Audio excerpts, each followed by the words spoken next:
Ducks. The day before the last day of school, Mr. Tushman called me into his office to tell me they had found out the names of the 7th graders from the nature retreat. He read off a bunch of names that didn't mean anything to me, and then he said the last name, Edward Johnson. I nodded. You recognise the name? He said. They called him Eddie. Right. Well, they found this in Edward's locker. He handed me what was left of my hearing aid headband. The right piece was completely gone, and the left one was mangled. The band that connected the two, the Lobot part, was bent down the middle. His school wants to know if you want to press charges, said Mr. Tushman. I looked at my hearing aid. No, I don't think so, I shrugged. I'm being fitted for new ones anyway. Why don't you talk about it with your parents tonight? I'll call your mum tomorrow to talk about it with her too. Would they go to jail? I asked. No, not jail, but they'd probably go to juvie court. And maybe they'll learn a lesson that way. Trust me, that Eddie kid is not learning any lessons, I joked. He sat down behind his desk. Augie, why don't you sit down a second, he said. I sat down. All the things on his desk were the same as when I first walked into his office last summer. The same mirrored cube, the same little globe floating in the air. That felt like ages ago. Hard to believe this year's almost over, huh? He said, almost like he was reading my mind. Yeah. It has been a good year for you, Augie. Has it been okay? Yeah, it's been good, I nodded. I know academically it's been a great year for you. You're one of our top students. Congrats on the high honour roll. Thanks. Yeah, that's cool. But I know it's had its share of ups and downs, he said, raising his eyebrows. Certainly that night at the nature reserve was one of the low points. Yeah, I nodded. But it was also kind of good too. In what way? Well, you know, how people stood up for me and stuff. That was pretty wonderful, he said, smiling. Yeah. I know in school things got a little hairy with Julian at times. I have to admit, he surprised me with that one. You know about that stuff? I asked him. Middle school directors have a way of knowing about a lot of stuff. Do you have, like, secret security cameras in the hallways? I joked.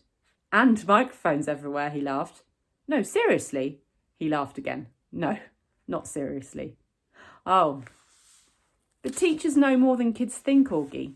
I wish you and Jack had come to me about the mean notes that were left in your lockers. How do you know about that? I said. I'm telling you, middle school directors know all. It wasn't that big a deal, I answered, and we wrote notes too. He smiled. I don't know if it's public yet, he said, though it will be soon anyway, but Julian Albans is not coming back to Beecher Prep next year. What? I said. I honestly couldn't hide how surprised I was.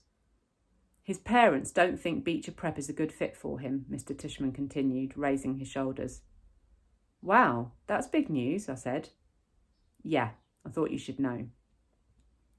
Then suddenly I noticed that the pumpkin portrait that used to be behind his desk was gone, and my drawing, my self-portrait as an animal that I drew for the New Year art show, was now framed and hanging behind his desk. Hey, that's mine, I pointed. Mr. Tushman turned around like he didn't know what I was talking about.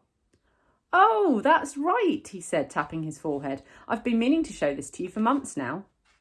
My self-portrait as a duck, I nodded. I love this piece, Augie, he said. When your art teacher showed it to me, I asked her if I could keep it for my wall. I hope that's okay with you. Oh, yeah, sure. What happened to the pumpkin portrait? Right behind you. Oh, yeah, nice. I've been meaning to ask you since I hung this up, he said, looking at it. Why did you choose to represent yourself as a duck? What do you mean? I answered. That was the assignment. Yes, but why a duck? He said. Is it safe to assume that it was because of the story of the duckling that turns into a swan? No, I laughed, shaking my head. It's because I think I look like a duck? Oh, said Mr. Tushman, his eyes opening wide. He started laughing. Really? Here I was looking for symbolism and metaphors, and sometimes a duck is just a duck. Yeah, I guess, I said, not quite getting why he thought that was so funny.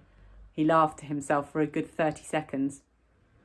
Anyway, Augie, thanks for chatting with me, he said finally. I just want you to know it's truly a pleasure having you here at Beecher Prep, and I'm really looking forward to next year. He reached across the desk and we shook hands. See you tomorrow at graduation. See you tomorrow, Mr. Tushman.